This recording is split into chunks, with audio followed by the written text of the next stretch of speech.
의식을 가질 때, 얼마 전에 나는 기계 지능기계 시대의 인간으로 살아가기라는 제목의 패널에 참석한 적이 있다. 토론 도중에 예일대학교 철학 교수가 만약에 기계가 의식을 갖게 된다면 아마도 우리는 그 근원을 꺼서는 안 된다라는 도덕적인 의무를 느껴야 할 것이라고 말했다. 그 발언에 함축되는 의미는 만약에 어떤 것이 의식을 가진다면 설사 기계라 하더라도 그것은 도덕적인 권리를 가지며, 따라서 그 전원을 끄는 것은 살인에 해당된다는 것이었다. 와우.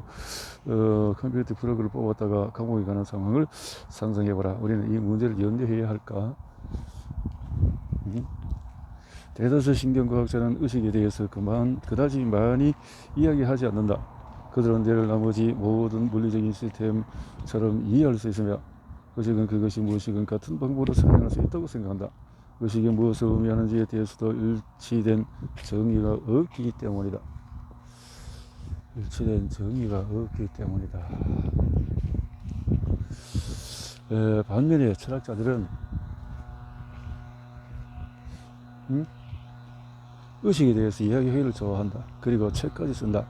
일부 철학자는 의식이 물리적인 기술을 초월하는 대상이라고 생각한다. 즉 뇌의 작동 방식이 완전히 이해한다 하더라도 의식을 설명할 수는 없다고 생각한다. 철학자 데이비드 차머스는 의식은 어려운 문제인 반면에 뇌의 작용 방식을 이해하는 것은 쉬운 문제라고 말한다. 이 표현은 크게 유행했고 지금은 많은 사람이 의식은 본질적으로 풀 수 없는 문제라고 생각한다.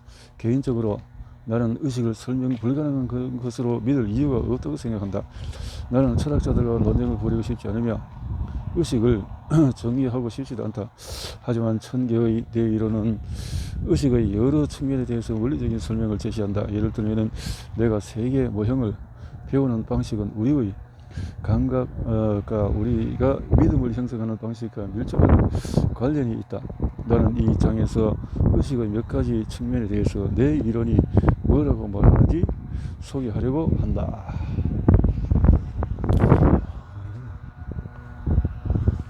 내 이론에 대해서, 의식에 대해서.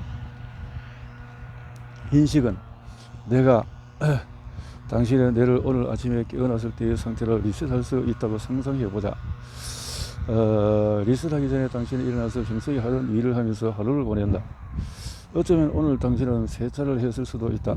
저녁에 나는 당신의 뇌를 아침에 깨어났던 시점으로 리셋하면서 오늘 하루 동안에 일어난 모든 변화를 없었던 일로 되돌릴 것이다. 따라서 당신이 오늘 한 모든 일의 기억이 삭제될 것이다. 뇌를 리셋하고 나면은 당신은 지금 막 일어났다고 믿을 것이다. 그때 내가 오늘 당신이 세차를 했다고 말하면은 당신은 처음에는 그렇지 않다고 주장하면서 반박할 것이다. 당신이 세차를 하는 영상을 보여주면은 당신은 정말로 세차를 한 것처럼 보인다고 인정하면서 그때는 아마도 의식이 없었던 것 같다고 변명할지도 모른다.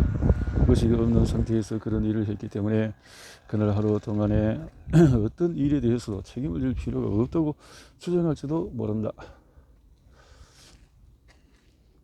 동안에 의식에는 또한 매 순간 우리의 생각에 대한 기억을 형성하는 것도 필요하다.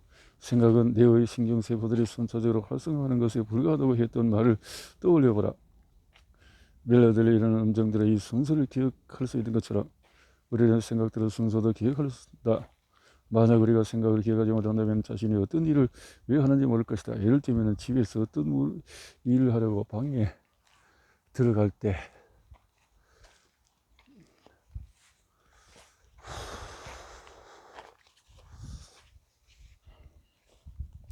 방에 들어간 순간에 왜 거기에 왔는지, 왜 거기에 갔는지 잊어버린 경우는 누구나 있을 것이다. 그런 일이 일어났을 때 우리는 여기 오기 전에 나는 어디에 있었고 무슨 생각을 했었지? 라고 반문한다. 우리는 왜 지금 주방에 서 있는지 그 이유를 알기 위해 최근에 한 생각을, 기억을 되살리려고 노력한다. 우리 뇌가 제대로 작동할 때 신경세포들은 우리의 생각과 행동에 대해서 연속적인 기억을 형성한다. 따라서 주방에 들어갔을 때 우리는 그 전에 한 생각을 떠올릴 수 있다. 그리고 조금 전에 냉장고에 남은 케이크 조각을 먹기로 한 생각과 기억을 되살리면서 왜 주방에 왔는지 그 이유를 안다. 어떤 순간에 뇌에서 활성화되는 신경세포들은 이전의 경험이나 생각을 나타낸다.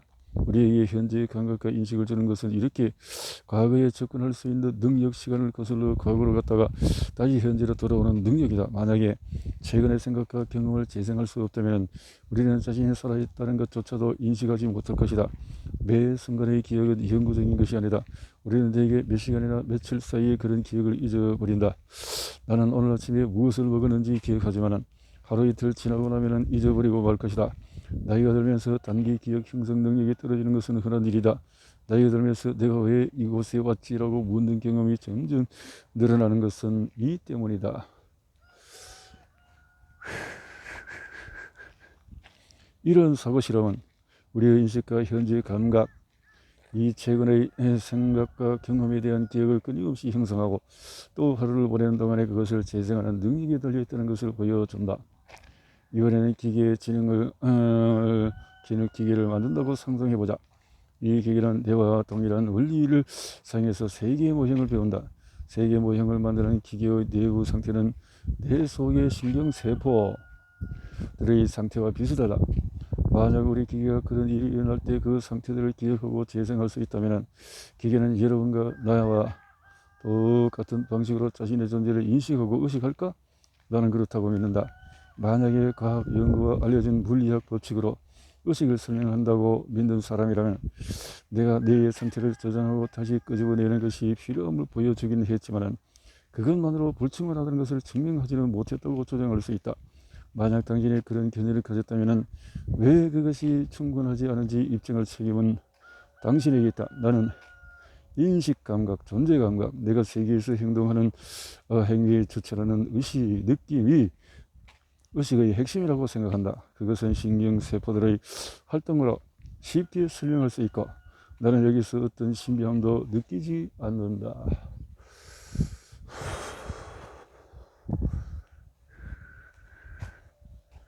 느끼지 않는다. 감각질. 눈과 귀, 피부에서 뇌로 연결된 신경섬유들은 모두 똑같아 보인다. 이들은 단지 생김새만 닮은 것이 아니라 동일해 보이는 극파를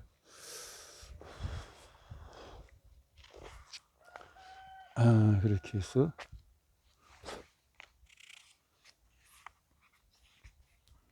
사용해 정보를 전달한다. 뇌에 들어오는 입력만 보고서는 그것들이 무엇을 나타내는지 분간할 수가 없다. 하지만 시각과 청각은 분명히 다르게 느껴지며 어느 것도 극파로 느껴지지 않는다. 우리는 목가적인 풍경을 바라볼 때에 탁탁거리면서 뇌로 들어오는 전기 신호를 느끼지 않는다. 그 대신에 언덕과 색과 그림자를 본다. 감각질은 감각 입력이 어떻게 지각되고 느껴지는지를 나타내는 이름이다. 감각질은 불가사의하다. 모든 감각이 동일한 극파에서 생겨난다는 사실을 감안하면 왜 시각은 촉각과 다르게 느껴질까? 그리고 왜 어떤 극파는 통증 감각을 일으키고 다른 극파는 일으키지 않을까? 이것들은 어리석은 질문처럼 보일 수 있지만 내가 머리뼈 속에 자리 잡고 있고 거기에 들어오는 입력은 극파에 불과하다고 상상하면 불가사의한 느낌이 들 수가 있다. 우리의 지각된 감각은 어디서 나오는 걸까? 감각질의 기본은 의식의 수수께끼 중에 하나로 간주된다. 감각질은 내가 만드는 세계 모형의 일부다. 감각질은 주관적이다. 이 말은 감각질의 내부 경험이란 뜻이다. 예를 들면 나는 피클이 어떤 맛인지 알지만 당신과 똑같은 맛을 느끼시는지는 알 수가 없다. 만약 우리가 동일한 단어들을 사용해서 피클 맛을 표현한다 할지라도 여전히 당신과 내가 피클을 다르게 지각할 가능성이 있다. 동일한 입력이 사람에 따라서 다르게 지각된다는 것을 실제로 알 수 있는 경우가 가끔 있다. 최근에 유명한 사례로 어떤 사람들은 흰색과 황금색이 섞인 것으로 보는 반면에 다른 사람들은 검은색과 파란색이 섞인 것으로 보는 드레스 사진이 있다. 정확하게 똑같은 사진을 보고서도 사람들은 서로 다른 색으로 지각할 수 있다. 이 사례는 색의 감각질이 순전히 물리적인 세계의 속성이 아님을 말해준다. 우리 집 근처에 소방서가 있고 그 진로에 빨간색 소방차가 서 있다. 소방차 표면은 늘 빨간색으로 보이지만 거기에 반사되어서 나오는 빛의 진동수와 세기는 변한다. 그 빛은 태양의 각도, 날씨, 진입로에 세워진 소방차의 방향에 따라서 변한다. 하지만 나는 소방차의 색이 변하는 것을 지각하지 못한다. 그것은 우리가 빨간색으로 지각하는 것과 특정 진동수의 빛 사이에 1:1 대응관계가 성립하지 않는다는 것을 말해준다. 빨간색은 특정 진동수의 빛과 관련이 있지만 우리가 빨간색으로 지각하는 색은 항상 똑같은 진동수의 빛이 아니다. 소방차의 빨간색은 내가 만들어낸 것이다. 그것은 내가 만든 소방차 표면 모양의 한 속성이지 빛 자체의 속성은 아니다. 우리가 대상을 배우는 방식과 비슷하게 어떤 감각질은 움직임을 통해서 배운다. 만약에 감각질이 내가 만드는 세계 모형의 한 속성이라면 너는 그것을 어떻게 만들어낼까? 내가 움직임을 통해서 세계 모형을 배운다는 사실을 떠올려보라. 커피 잔의 촉감을 배우려면 손가락을 커피 잔 위로 움직이면서 서로 다른 장소들을 만져봐야 한다. 그렇지. 그렇게 해서 한다는 거죠.